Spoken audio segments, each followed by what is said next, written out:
Hello and welcome. सर्वांचं स्वागत आहे पराग सर मॅथ्स स्पेशलमध्ये. तर JEE मेन्स 2025ची आपण PYQ म्हणजे PYQ म्हणण्यापेक्षा आता झालेले क्वेश्चन सॉल्व्ह करतोय आपण. तर आतापर्यंत आपण जवळपास 14 ते 15 क्वेश्चन सॉल्व्ह केले. तर 15वा क्वेश्चन आहे ॲक्च्युली. क्वेश्चन खूप सिम्पल आहे. बस एक तुम्हाला कन्सेप्ट छोटासा माहीत पाहिजे. कुठला कन्सेप्ट आहे की जेव्हा आपण डिटर्मिनंटच्या फंक्शनचं लिमिट घेतो तर आपण प्रत्येकाची सेपरेट लिमिट घेऊ शकतो प्रत्येक एलिमेंटची. राईट. तर सगळ्याची लिमिट जर आपण घेतली, सपोज लिमिट जर आपण घेतली, so a sine x upon x ची लिमिट काय आहे? Limit x tends to 0 sine x upon x ची लिमिट किती आहे? This is nothing but equals to 1. तुम्ही याच्या ठिकाणी काय देऊ शकतो? डायरेक्ट 1 देऊ शकतो. सो a प्लस 1 भेटला. ठीक आहे. नेक्स्ट 1 आणि b सेम लॉजिकला a आणि इथे पण भेटला आपल्याला 1 प्लस 1 ते 1 b आणि b प्लस 1. आता बघा सिंपलचा एकदम सॉल्व्ह करूया. आता बघा इथे पण a आहे, इथे a आहे, इथे a आहे. त्यावर काय करू शकतो? याच्यामधून सगळे सबट्रॅक्ट करू शकतो इझिली. हा 0 ना, हा पण 0 करू शकतो ना इझिली. सो आपण काय करू? काहीतरी ट्रान्सफॉर्मेशन करू. आपल्याला माहिती आहे की जर आपण लिनियर ट्रान्सफॉर्मेशन केलं तर काहीही फरक पडत नाही. तर वरच्या मधून इथला एक गायब करू शकतो, इथला पण गायब करू शकतो, इथे राहिले तर फरक पडत नाही. सो R1 ला चेंज करायचं आहे की R1 मधून R3 काढून घेऊया आणि सिमिलरली R2 मधून पण R3 काढून घेऊया. तर सबट्रॅक्ट करा डायरेक्टली इझिली रो मधून. सो a मायनस a 0, तिथे इथे राहिला फक्त 1 राहिला. 1 minus 1 0, nice. b minus b cancel, फक्त मायनस 1 राहिला. लक्षात, तो मायनस केला आपण, तर मायनस 1. याच्यामधून हे सबट्रॅक्ट करायचं ते a मायनस a 0, 2 मधून 1 गेला, 1 राहिला.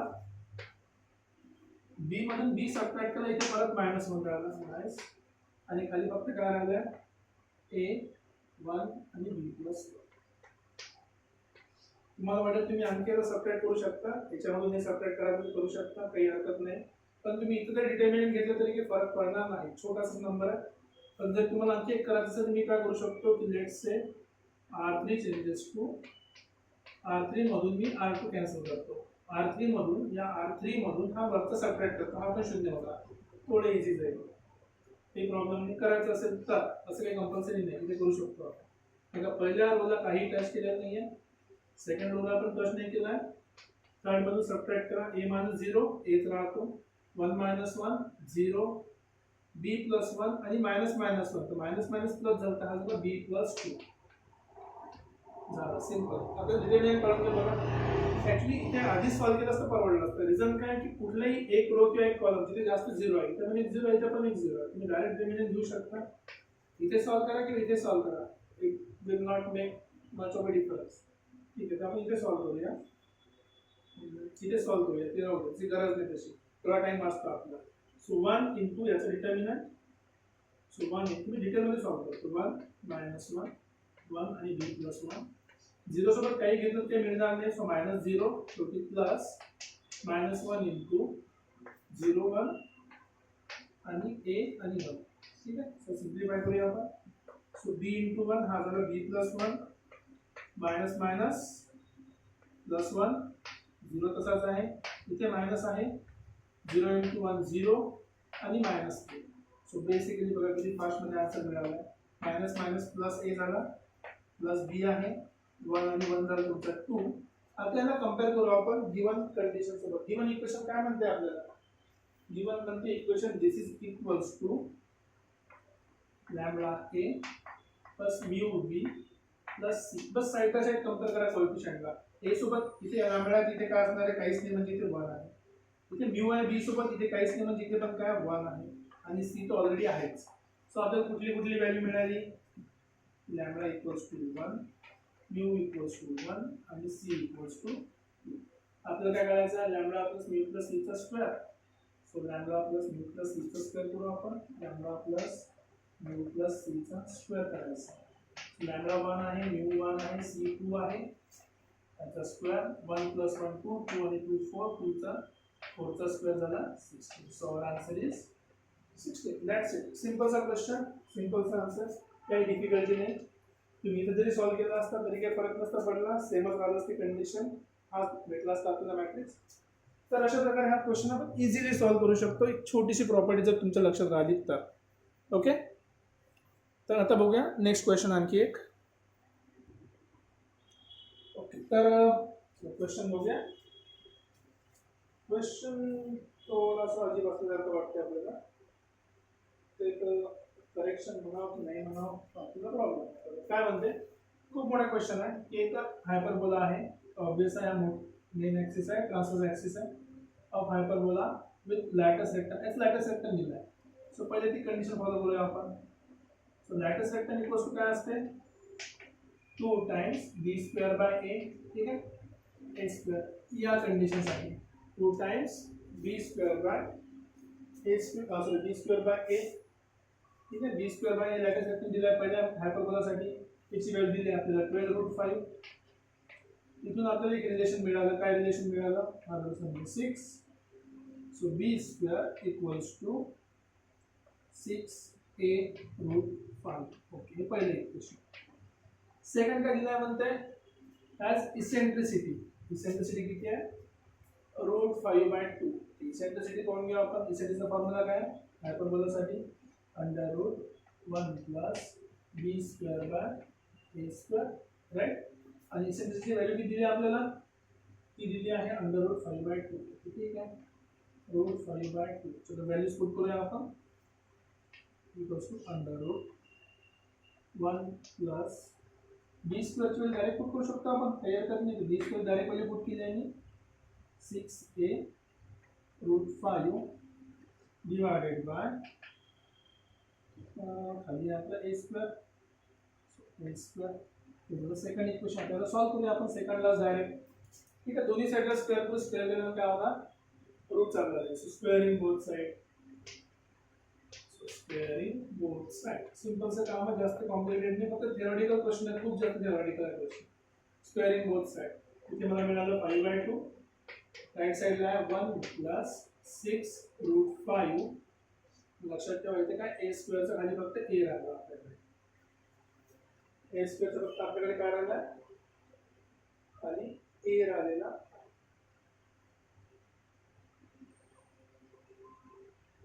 बी स्क्वेअर बाय ए स्क्वेअर खाली ए राहिलेला.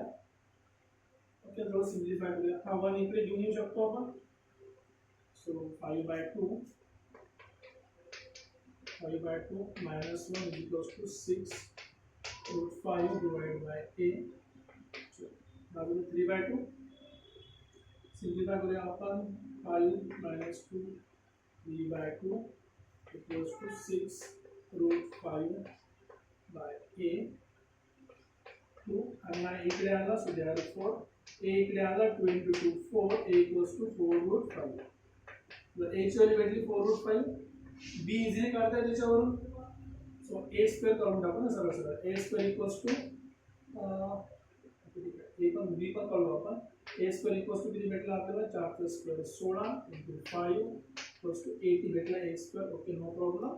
आणि बी स्क्वेअरची आपल्याला व्हॅल्यू माहिती आहे, बी स्क्वेअर इक्वल्स टू 6 × ए किती आहे, ए आहे 4√5 इंटू अगेन √5.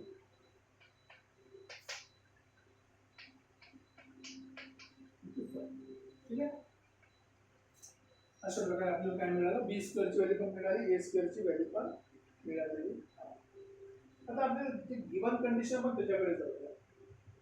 आपल्याला काय दिलाय की हा जो सेकंड हायपरबोला याचा पण आपल्याला लॅटिस रेक्टम दिलाय 15 into √2. सो सेकंड हायपरबोलासाठी जर आपण कंडिशन अप्लाय केली तर काय, सेकंड हायपरबोलासाठी कंडिशन परत तेच 2 टाइम्स. आता इथे थोडं कन्फ्युजन आहे, बी स्क्वेअर बाय ए घ्यायचं की ए स्क्वेअर बाय बी घ्यायचं. बरं लक्षात ठेवा, कंडिशन हमेशा काय असते, राईट साईडला +1 पाहिजे. तिथे +1 आहे का नाही, मग याला +1 करायसाठी आपण काय करणार आहे, या पूर्ण इक्वेशनला -1 ने मल्टिप्लाय करणार. जेव्हा आपण त्याला -1 ने मल्टिप्लाय करू तर ऍक्च्युअल इक्वेशन तुमचं काय बनणार आहे, इक्वेशन मध्ये तुमचं y² by b² minus x² by a² equals to 1. हा तुमचा मायनर ऍक्सिस आहे किंवा ट्रान्सवर्स ऍक्सिस आहे. सो आधी आपण जर याचा लॅटिस रेक्टम काढतो म्हटलं तर हा ए आपला महत्त्वाचा वर्क करायला पाहिजे. a² bye b equals to काय भेटलं आपल्याला,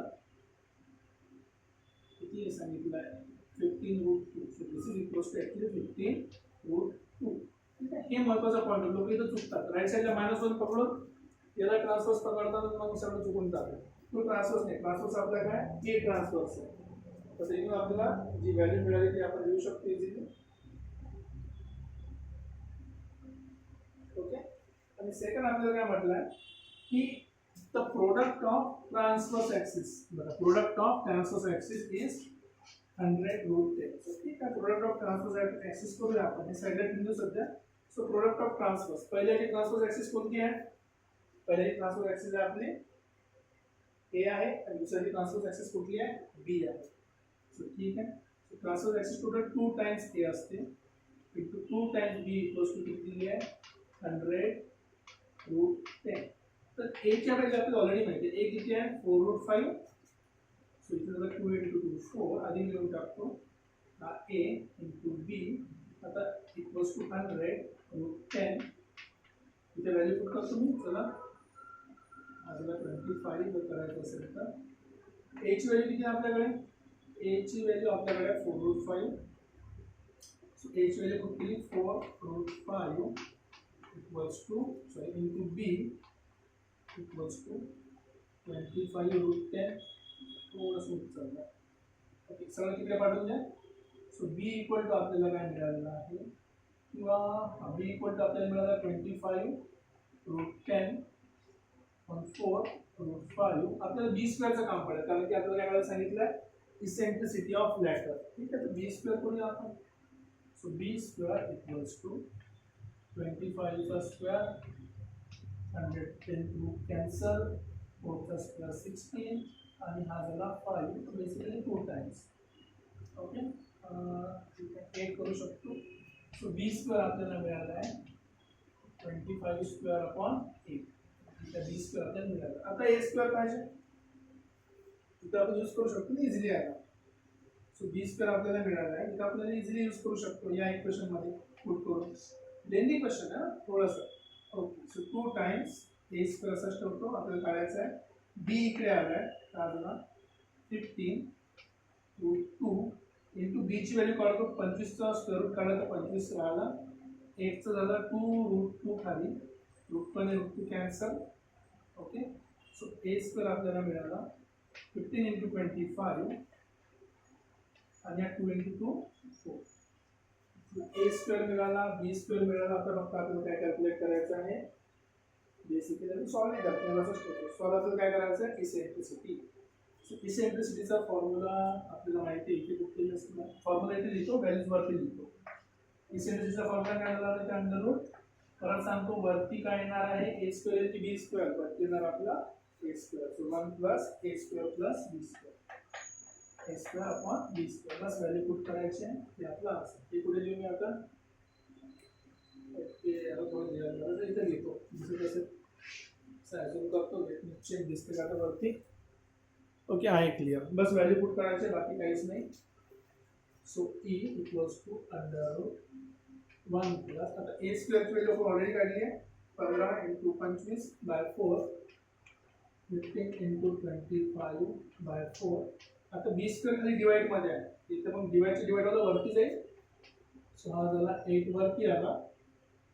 25 चा स्क्वेअर खाली गेला. लक्षात ठेवा 25 चा स्क्वेअर खाली गेला बी स्क्वेअरसाठी. तर सिम्प्लिफाय करू. 1 25 कॅन्सल. हा 4 8 15 आहे 25 आहे 5 3 15 5 5 25. ओके, ठीक आहे. So E is equals to basically under root 1 plus 3 6 आणि डिवाइड बाय 5. क्रॉस मल्टिप्लाय करा. 5 1 4 आणि 6 11. So 11 by 5. So under root 11 by 5 आपला आन्सर आहे. ऑप्शन नंबर 4 हे आपण क्लिक करू शकतो. ठीक आहे, क्वेश्चन डिफिकल्ट नाही आहे, क्वेश्चन थोडासा लेंथी आहे. फक्त एक इश्यू काय आहे, तुम्हाला हे समजायला पाहिजे की हा जो सेकंड हायपरबोला दिलेला आहे हा स्टँडर्ड फॉर्ममध्ये नाही आहे. त्याला स्टँडर्ड फॉर्ममध्ये आणण्यासाठी -1 ने मल्टिप्लाय करून त्याला या फॉर्ममध्ये आणायचं. तेव्हा आपल्याला माहित पडेल की आपली ट्रान्सफर ॲक्सिस कुठली आहे? ए आहे. ट्रान्सफर ॲक्सिस कुठली आहे? ए आहे. तर अशा प्रकारे आपण हे जवळपास भेटलेले सर्व क्वेश्चन सॉल्व्ह केलेले आहेत. यानंतर आपण आणखी जर क्वेश्चन मिळाला तुम्ही सॉल्व्ह करेलच. आणि आता दुसऱ्या शीटकडे वळूया. दुसऱ्या शीटमधले आणखी कोणकोणते क्वेश्चन मॅथ्समध्ये आलेले आहेत. ओके, जर काही डाऊट असेल तुम्हाला तुम्ही कमेंट सेक्शनमध्ये लिहू शकता. नसेल तर फारच चांगलं, मित्रांपर्यंत शेअर करा. भेटूया परत पुढच्या लेक्चरमध्ये नवीन टॉपिकसोबत, म्हणजे नवीन पेपरसोबत. Till then take care, bye bye.